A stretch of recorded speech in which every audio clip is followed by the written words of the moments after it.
This is the case of Bernette versus Modern. You all have been together for a couple of years, and this new relationship may be on its last legs, depending on what happens here today. Is that right, Miss Bernette? Yes, Your Honor. Tell us why you've initiated this case. I feel like Charles has been super shady after I've had a life-threatening hospitalization, and ever since I've been better, he's been very distant, and he's changed his whole attitude towards me, basically. I just feel like he's up to something, and I would like to know, what before I continue to try to spend the rest of my life with a man that's not solely spending his with me. So something's changed? Something's changed. Something's different? Something's different. And you think that something different has to do with some other woman or other women? Maybe, possibly. But you know it ain't just you. It's something else. The Cutlers opened the case of Bernette versus Modern. Miss Bernette wastes no time explaining her suspicions. She feels that Charles, once overly clingy, has now become distant ever since her life-threatening hospitalization. This sudden shift in behavior raises a big question. Has Charles found someone else? What do you think?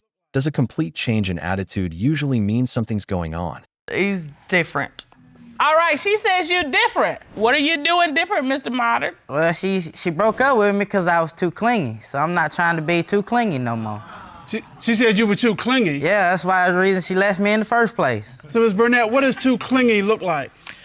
I couldn't go to the bathroom without him in the beginning. Literally? Literally. He treated me like I was a chunk of gold. He'd put my shoes on for me. If I was to get up to go to get me something to drink, he'd almost knock me out of the way just to go get it for me. And yeah. I'm not seeing where this is bad. Tell me. Well, it just got too much for me, I guess. And then since we've been back together, like I said, I did have a hospitalization where I almost died, and he came back to take care of me, and ever since I was able to do for myself. Charles defends himself, saying he's just trying not to be clingy anymore because that's what drove her away before. Bernette recalls how he would practically do everything for her, even putting on her shoes. But now, she feels neglected. The Cutlers point out how some women would love a man who's this attentive.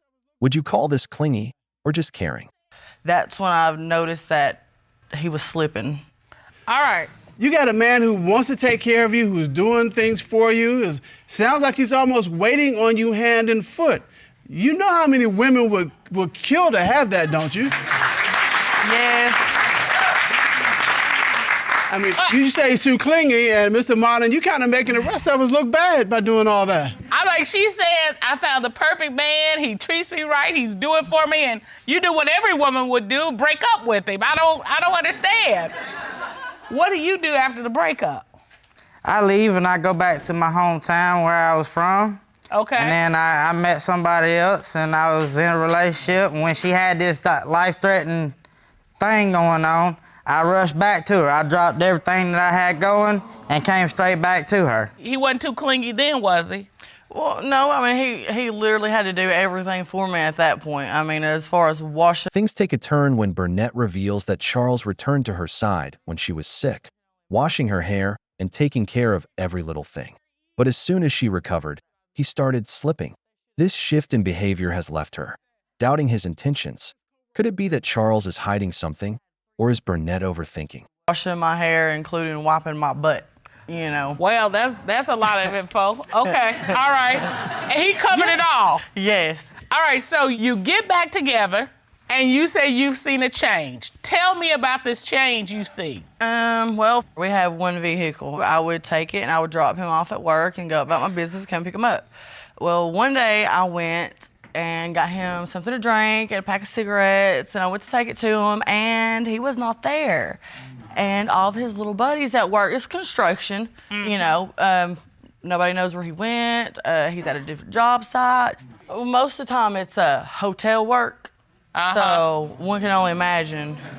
It's very accessible, very easy to make it happen. Yes. Well, where did his co-workers tell you that he was? I had 3 different stories for where he was That's that what I was getting ready to particular say. day. They should have got together first. Yeah, I said, okay, huddle. Yep. This is what we're gonna tell her. Yeah. But see, it's kind of hard. The drama escalates when Bernette describes a suspicious incident.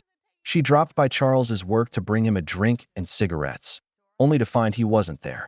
Even his co-workers couldn't agree on his whereabouts, giving 3 different stories. That's a huge red flag. Would you believe someone after that many conflicting excuses? Hard to get all my coworkers on the same page when the boss man comes to me and says, hey, I need you to run to do this job real quick. Like, I'm a maintenance man plus I'm a remodeler plus construction worker. Like, I remodeling the hotel right now, and at the time that she came and surprised me at work, I got sent to mow grass at another site.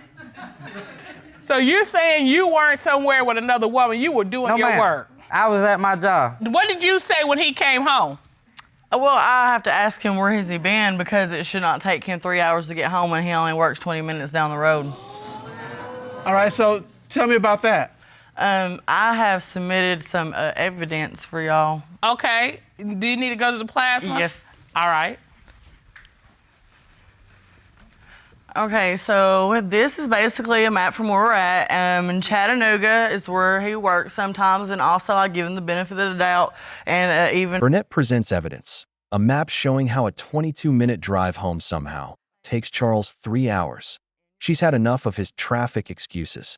The Cutlers aren't buying it either, pointing out that no construction project justifies that. Much delay. Is Charles playing games? Or is this all one big misunderstanding? Even factored in another job site location in Hickson to our house in Saudi. Okay, well, it should take only 22 minutes, and it takes 3 or 4 hours. And then again, even if he worked in Hickson, it should be less time than that because it's closer, but it still takes him 2, 3, 4 hours to even get home. Why is it taking you 3 hours to make a 22-minute trip? Traffic gets bad because of construction. Okay, so you telling me he's coming home 3 hours later for a trip that's 22 minutes or 18 minutes? But if it's construction going on, if it's construction means traffic, and traffic means a delay. Even if you had construction, it's not gonna take 3 hours for an 18-minute trip. They be taking out bridges and adding lanes, taking lanes. Yeah, I mean, Right. traffic has been horrible. You haven't driven through Chattanooga, have you? So this is what y'all gonna do? I don't know. All right. I'm giving him the traffic. Okay, no, y'all go ahead. So what else you got? I know it's something Why else. don't you think it's the construction, Miss Bernette? Because I have live traffic cam footage. Whoop, there it is. Okay.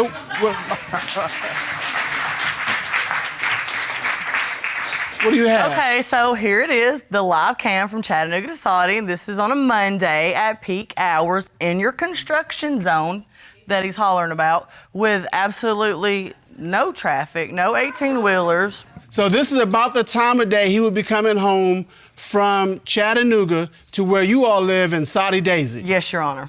Not a traffic, not a nothing.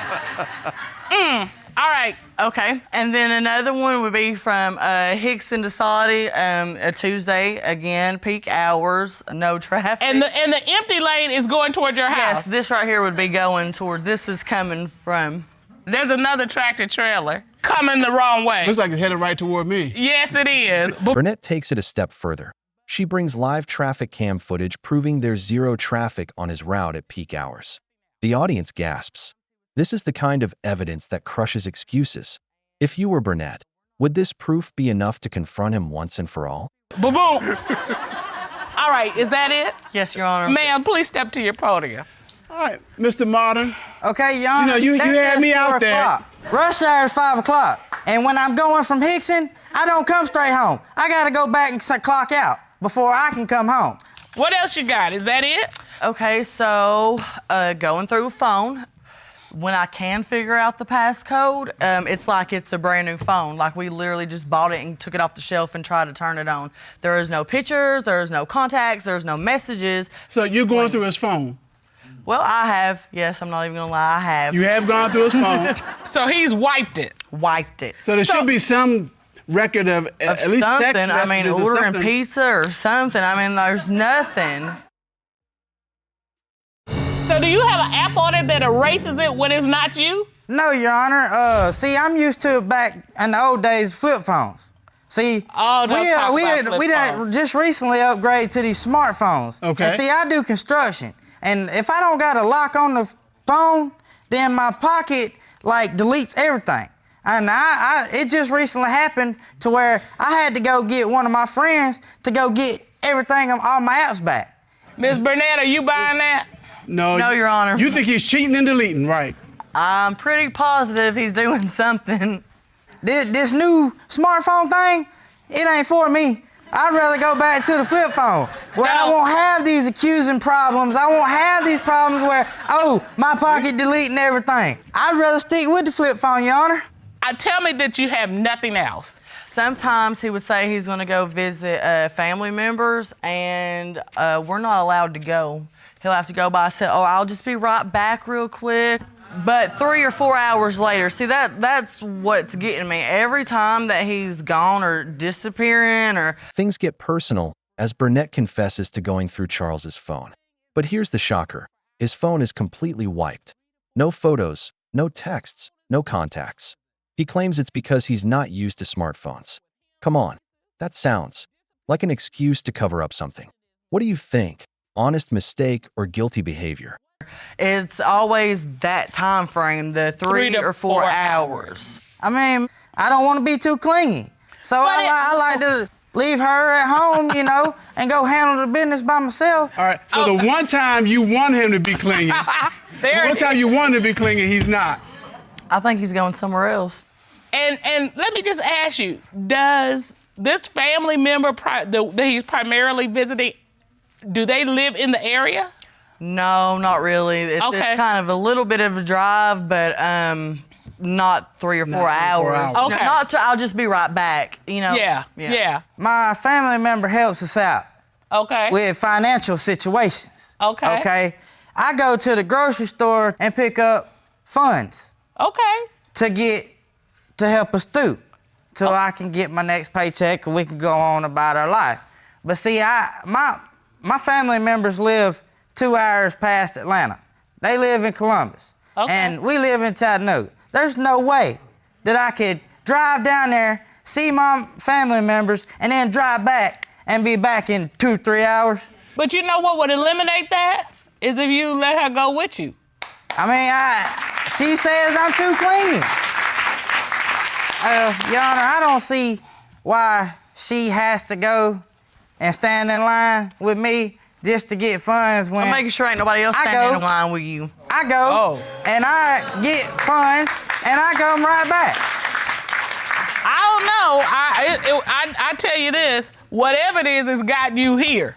Yeah. That's the main problem. I ain't hiding nothing, Your Honor. All right, well, we about to find out whether you hiding or not. This is the evidence we have, Mr. Cutler. All right, what do we got? He used to worship the ground she walked on to the point of being clingy, she says. Now he ignores it. He's distant. He won't let her go with him places. The tension rises as Bernette shares more stories of Charles disappearing for hours, supposedly visiting family. The Cutlers press him. Why not take her along? His reasoning is weak, and Bernette isn't buying it. The courtroom atmosphere is thick with suspicion. Do you think a man in love would keep his partner out of family visits? He disappears for hours, this magic window of 3 to 4 hours. His phone is wiped clean. Now the question is, Miss Bernette, if he is cheating, what's gonna happen? We're going to have to separate. All right, so everything is at stake, Mr. Cutler. Everything's on the line. Everything's on the line. So what did we do? We did a full and complete investigation. At this time, the court will call a certified polygraph examiner and licensed private investigator, Kendall Shull, to determine, is he cheating? Ron, please escort Mr. Shull out.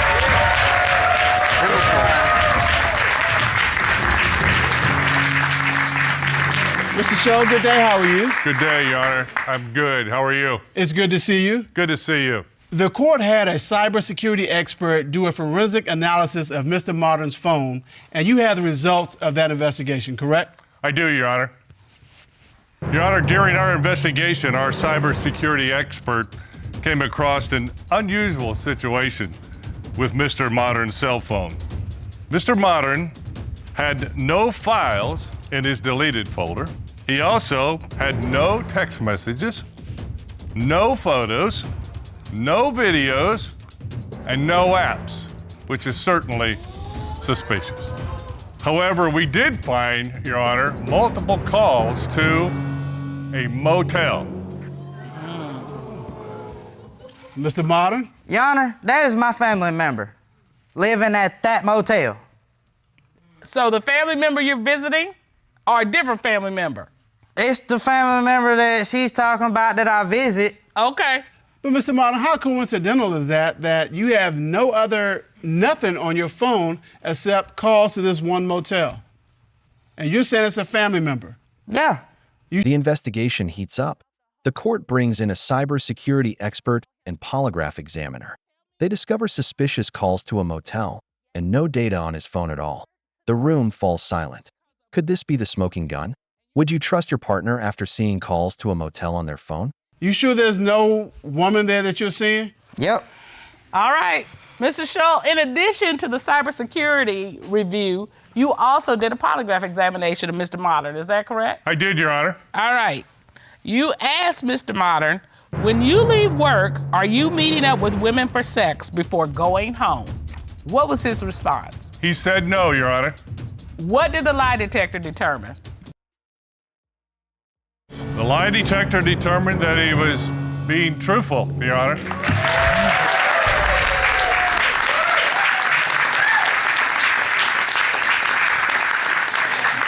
He's standing pretty confident. I see that. All right.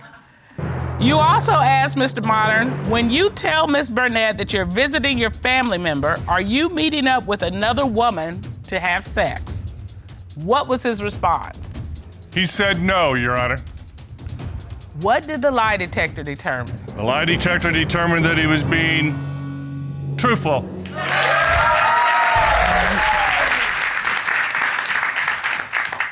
We got one more question. You asked Mr. Modern, since getting back together with Miss Bernette, have you had physical sexual contact with any woman other than Miss Bernette? What was his response to that question? He said no. What did the lie detector determine? Well, on this question, the lie detector determined that he was also being truthful.